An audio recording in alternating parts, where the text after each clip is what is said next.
So check this out, there's this UUIDv47 technique that creates a facade of UUID4 while storing UUIDv7. That's wild, right? Wait, really? A facade? So how exactly does this cloak the actual UUID7? That sounds super complex. Right, the fascinating part is how it uses XOR masking combined with a SIP hash method. It creates a secure way to look like v4 while being v7. Okay, but what's the actual advantage of this facade? I mean, why bother making it look like UUID4? Great question. It enhances index locality in databases because UUIDv7 is time-ordered. That makes query performance way better. Ah, so it's about performance. But isn't it a bit convoluted? It feels like they're trying to hide complexity instead of simplifying it. I get that, but think about it like this. It's like connecting a high-speed train to a quieter old station, max speed and minimal fuss. That's a neat analogy. Still, I worry about the overhead of managing the keys and ensuring those don't leak during operations. Exactly, they claim the SIP hash method makes secret key recovery tougher, but does it really guarantee that? It feels a tad optimistic. Yes, the security model hinges on that assumption. If we're not sure about the keys, the whole thing could be a house of cards. For sure, and while SIP hash seems robust, there's always the risk of collision if random bits repeat per millisecond. That's a solid point. So, it's essentially gambling on randomized bits and unique timestamps to avoid collisions, right?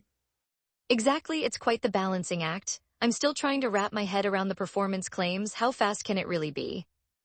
They say it's fast, no allocations, that's impressive. But speed doesn't compensate for weak security. Right, it's like a sports car with a flimsy seatbelt. Looks great, but not exactly safe at high speeds. Exactly. And this facade must look indistinguishable from V4 too. That's quite a feat to pull off without raising suspicions. True, they say the variable bits are uniform, so it appears consistent. But is there a risk that it could be reverse engineered? That's a valid concern. If attackers figure out the pattern or reduce complexity, it could be exploited. Hold on, are we sure about the invertibility? Wouldn't that mean vulnerabilities for malicious actors? Right.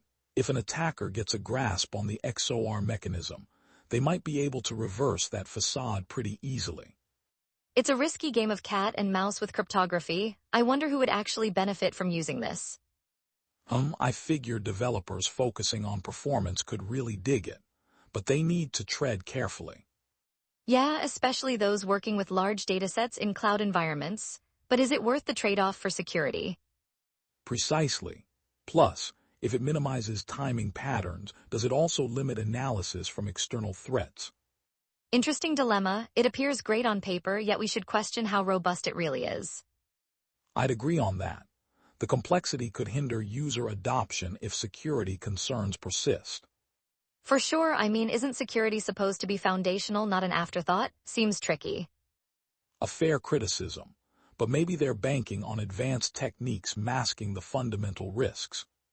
That's an optimistic take, but in this world of data, skepticism is key. Definitely. At the end of the day, weighing benefits against potential risks will be pivotal for users. Right, so what do you think? Is UUID47 just clever marketing hiding complex issues? Perhaps, or it could be a breakthrough if they can prove its reliability and security, but they need to show that.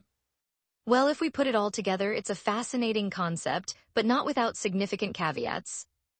Exactly, and honestly, it leaves me pondering how much complexity is too much in tech. Great thought, maybe in the quest for performance, we overcomplicate things more than we simplify. For sure, it's all about balancing advancement with security and ease of use. Thought-provoking indeed.